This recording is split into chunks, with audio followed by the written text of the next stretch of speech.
Today we're going to talk about a few of the cut testing results that I've gotten recently. The most recent being the Opinel in 12C27. I wanted to buy another Opinel just because they're real budget friendly, and for $19 I can get something that's October of 2024 versus whenever I actually bought this one. Amazon, they canceled my order for whatever reason, refunded my money, so I ended up testing one of my Opinels that I've had for several years now. The stainless version of the Opinel number 8, that one that I have, I believe that's Beechwood. It comes in 12C27. When I pulled it out of my storage area, I got 170 cuts with it, and I wasn't sure what edge finish I put on there. So I put my normal testing edge on there, and I got it up to 200.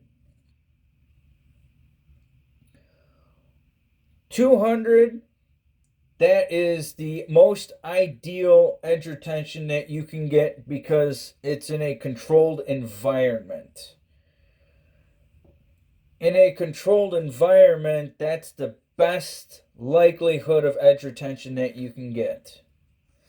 I have posted videos, and my last video was me taking this Steadfast and hitting an ice block, but we'll get to the Steadfast in just a minute here. But what I like to do after I understand what the edge retention actually is, I take 20% of that number and I hit it on a block of ice. I use ice to mimic realistic, real-world users using a knife, not how it's supposed to be, chopping. And the goal with the ice, with that 20%, I'm not trying to smash it as hard as possible. What I'm looking for is consistent impacts, the same level of force over and over again. These are everyday carry style blades. They are not axes, they are not choppers, they're not hatchets. But I feel like if you incorporate a little controlled abuse impacts like that, I feel like you're going to get a more accurate depiction of what the steel is actually capable in real world use. I normally sharpen these test knives under 15 degrees per side. Usually it's around 12 to 13, somewhere around there. But my testing is comparing my edges against my own edges. This is something that I do just for fun.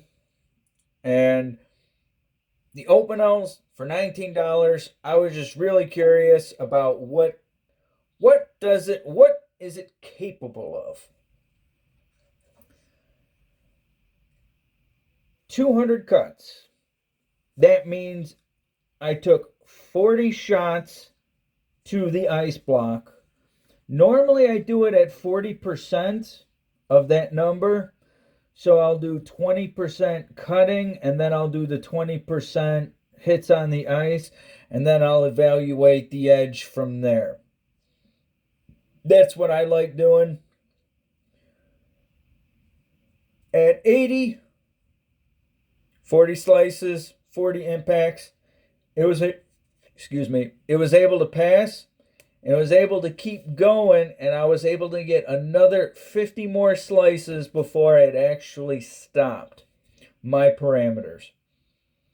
That means 130 units of work out of 200 possible units of work. 130 divided by 200 is 65%. Ideally, I'm looking for a number that gets closer to that original cut test number. I'm looking for something that is maybe even higher, much higher than 130.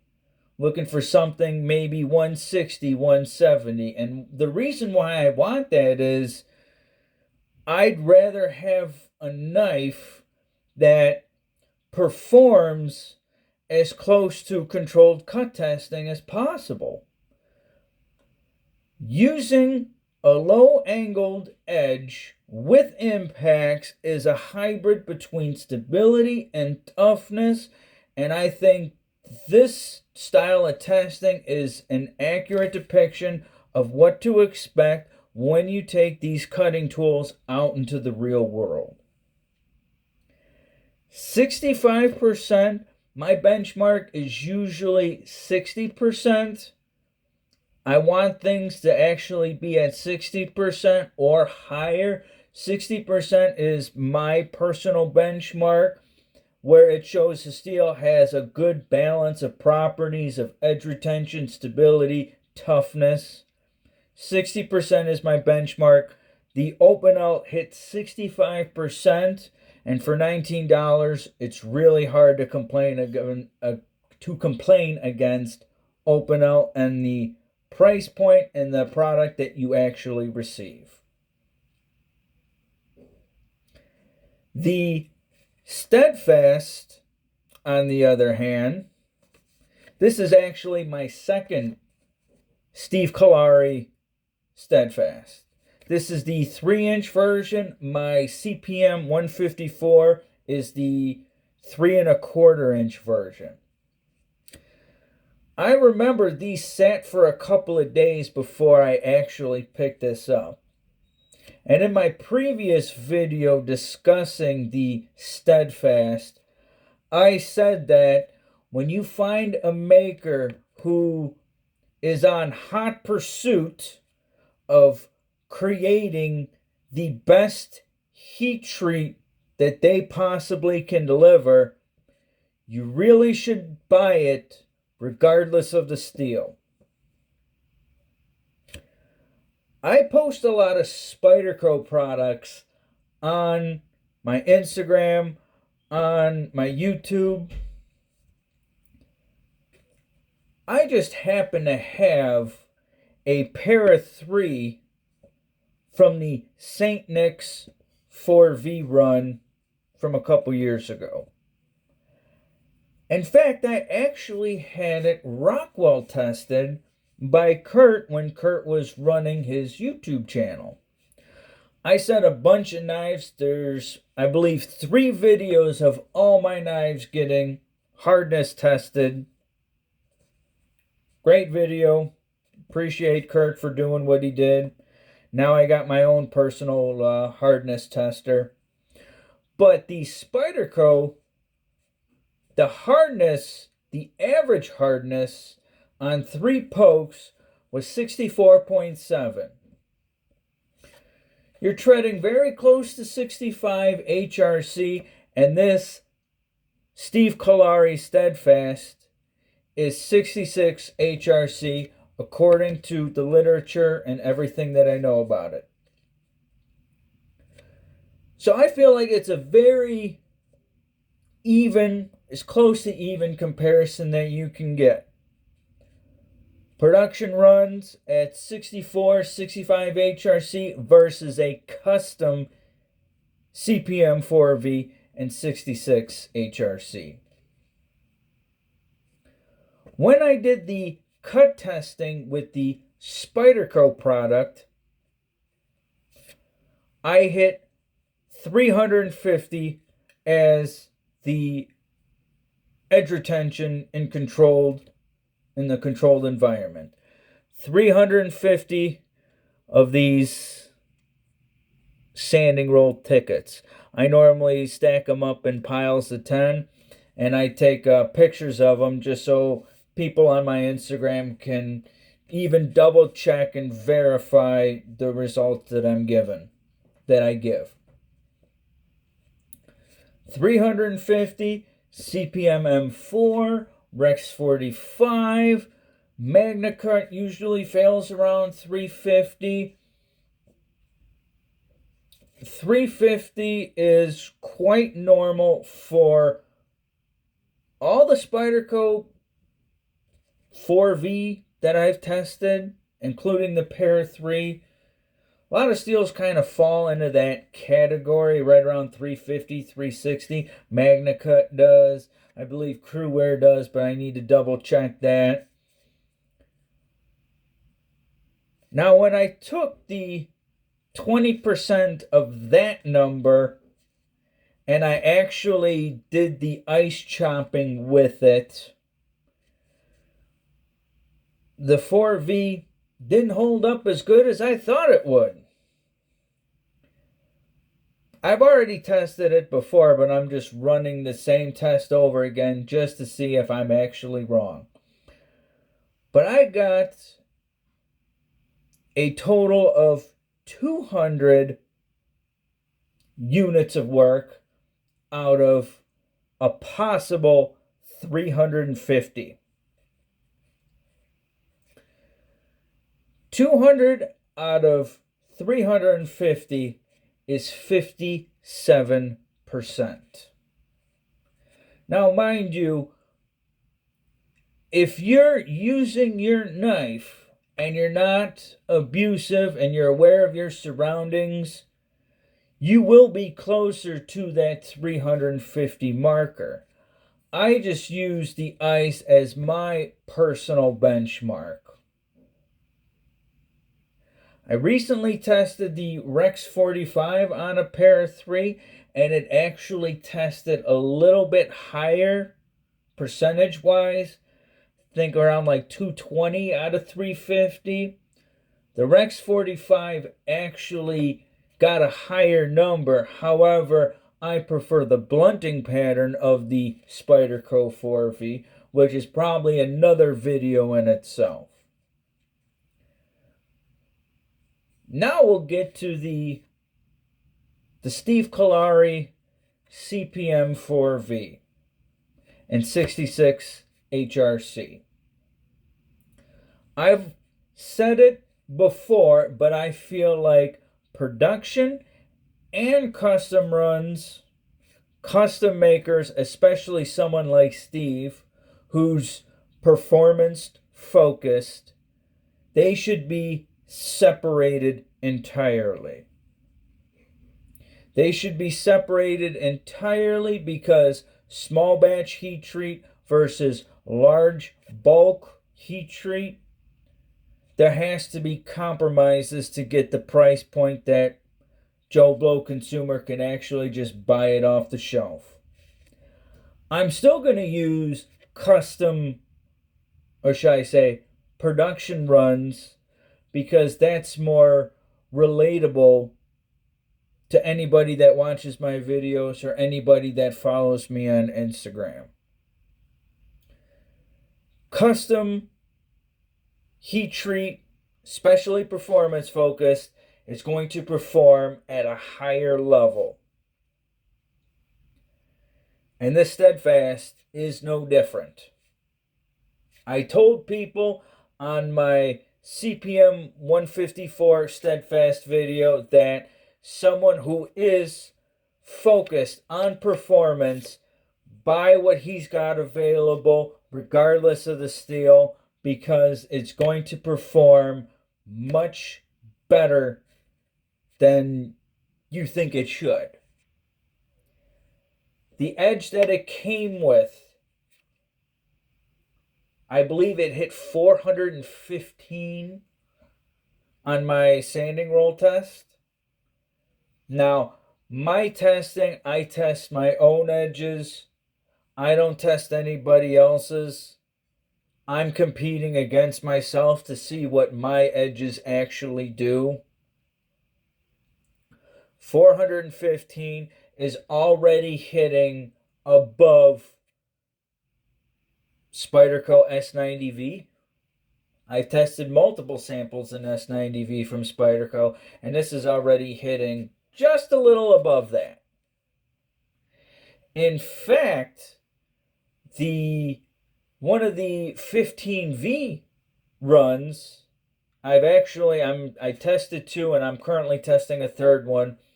The Shaman got 440. That was a little on the softer side. Now, when I put my own testing edge on this Steadfast, I got a number of 485. 485. Mind you, the Spyderco at 64.7 on average did 350. We're talking this is 135 more than what you get from the Spyderco product. At least from the St. Nick's run, 64.7. Spyderco did a great job with their production, but this is custom. It's another level above. So, like any steel or any knife that I get, it went through the same testing that I always do. Even if it's 5 thou behind the edge, which it was, I'm still going to hit it on the ice. That's what the previous video actually was. In fact, I actually hit it one more time than I should have, but I felt my consistency was a little bit off, and I'd rather err on the side of caution. I'd rather do a little bit extra than a little bit less. When I finished testing that knife, that Steadfast and CPM 4V, I got a total number of 409 out of 485. That means an 84% efficiency. If you kept Steve's edge angle, it might be even higher. You might be even closer to probably 90% of that 415 benchmark. But 84%, which means what my cut test numbers actually are, it's going to mimic that in real world usage. CPM 4V has a toughness on Laren's chart of, I believe, a 7. But when you do it in a production setting, it seems to go down a lot lower.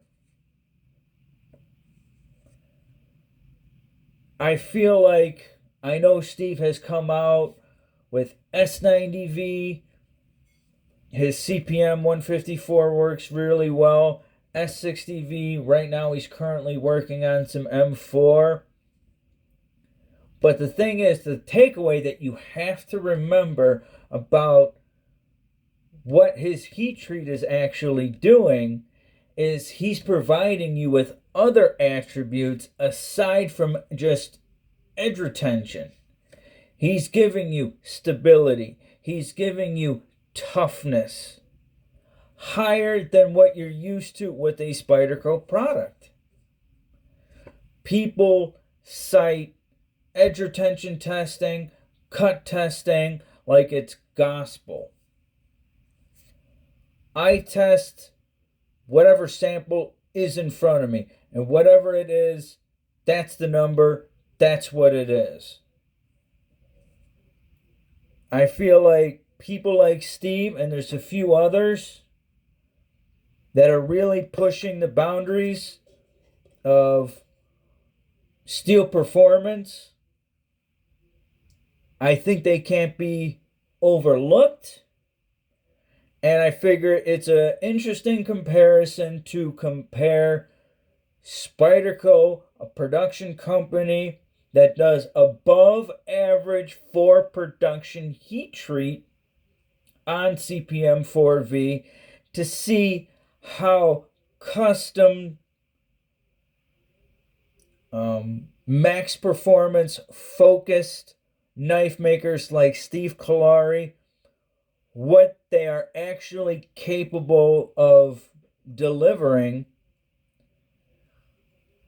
I know it's not a good idea to talk about price points, but I believe this Steadfast, I think it set me back $300, but that's with sheath, full tank construction, 5 thou behind the edge, custom dialed in performance heat treat. I think it's a screaming value.